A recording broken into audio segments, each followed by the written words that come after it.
Hi, it's me again with Corel Tips and Tricks. Somebody sent me this bitmap. You can tell it's a bitmap because the gray bounding box. And they want to engrave it. And there it is traced, and I would clean it up a little bit more. But they sent me a really nice instructions. So for the one I'm doing it for, I set your duplicate distance on 0, 0.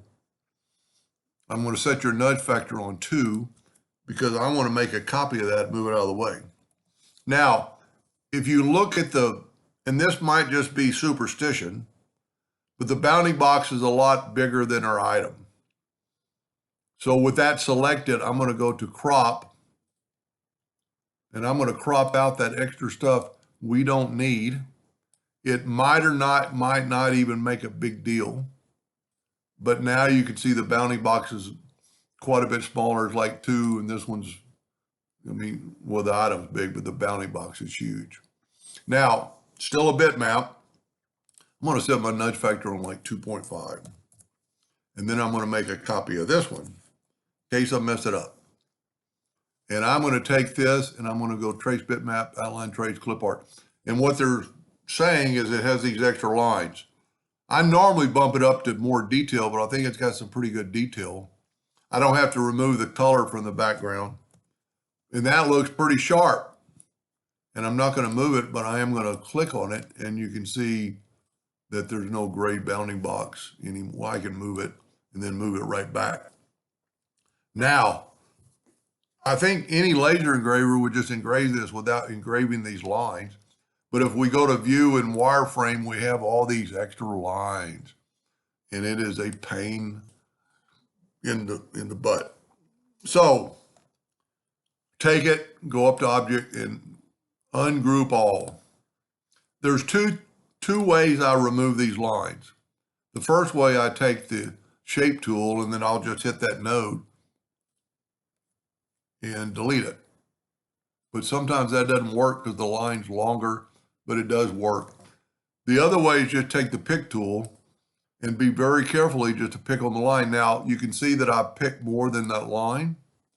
So you just got to kind of go back, get maybe zoomed in. It's not easy. Matter of fact, that's not working at all. Let me try the shape tool one more time.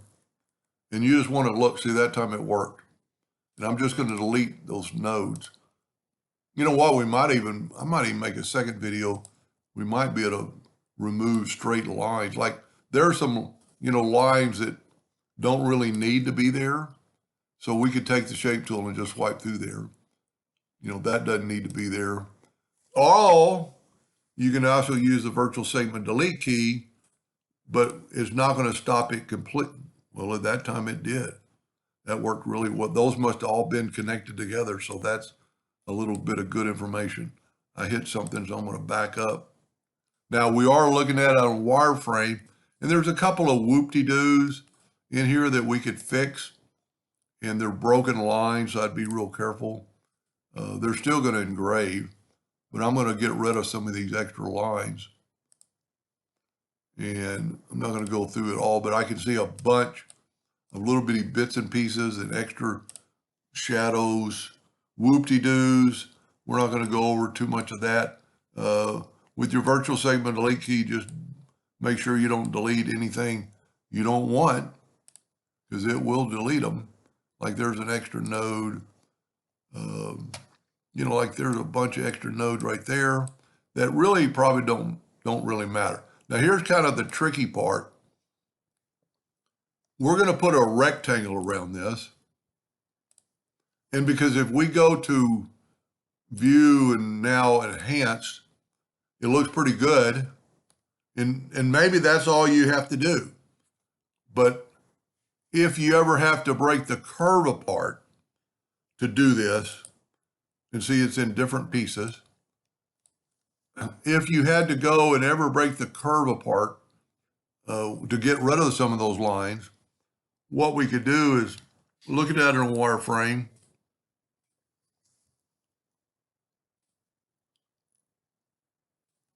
And let's nudge this out of the way, or just delete it. And I'm going to take a rectangle, just so in case I have a leak. I'm going to set my smart fill on black. And this, I know this is in 2 pieces, so I'm going to go right there. Now it doesn't show up, but nudge it out of the way.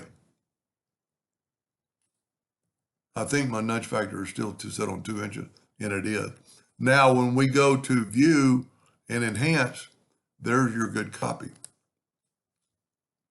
And there won't be any of those extra lines. Now, I would, for the one I'm doing this for, I would still go through here and doctor this up. You know, you don't have to, but left click, right click. Turn these into a hairline. It'll be a lot easier. And then you could maybe see some garbage that you don't want and just delete them. Kind of go through there. Smart Fill will take care of a lot of that, like that right there. You know, that's going to quite possibly be and it could be a asset to you, but I would just soon get rid of it. But let's fix this part right here and kind of make it look like a better flower. Let's take our shape tool. Matter of fact, let's grab these 2 nodes and put them up here. Then grab like those 2 nodes and put them there. And you could play around with that for a long time. Add a node right there and have that node go to, don't want it to curve too much. That looks pretty good. Then take your virtual segment delete key and delete that line. Makes it just look like a little flower, and more so to me. Doesn't look like this whoop-de-doo part is too bad, but now that we've smart filled it, we can get rid of some of this lineage. You could actually smooth some stuff up with the smoothing tool. You know, like that's a little bitty piece right there. Take the shape tool and, you know, it's going to be your flower after you're done. So it doesn't have to be perfect. Like right here, smart fill tool is not going to get in there.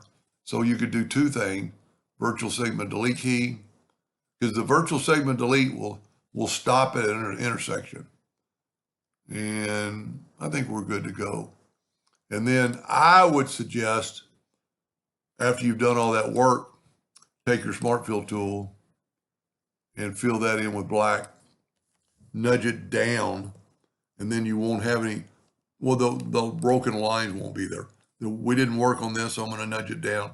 So there is your Control G to group it, and then you can do anything you want to with it. You know, make a frame out of it and add to it. You know, you could have stuff like that. And if you wanted to do stuff like that, I would strongly suggest, you know, if they're going to be meeting, and I know I'm going beyond now, but I'm going to left click, right click, and see how the 2 leaves are touching. See, once again, and I draw everything in hairline, and this is why, so I can see better. And you could quite possibly weld this. A lot of times it won't work, but it did. And then take your smart fill tool, and it's kind of hard to see where's a void spot and not, but like right here. See all those little bitty things that we need to remove? You know, see how they're going to show up in the engraving? So what you could just do is just take your virtual segment delete key and delete that. Take your smart fill tool. And I think it's just going to look a lot better.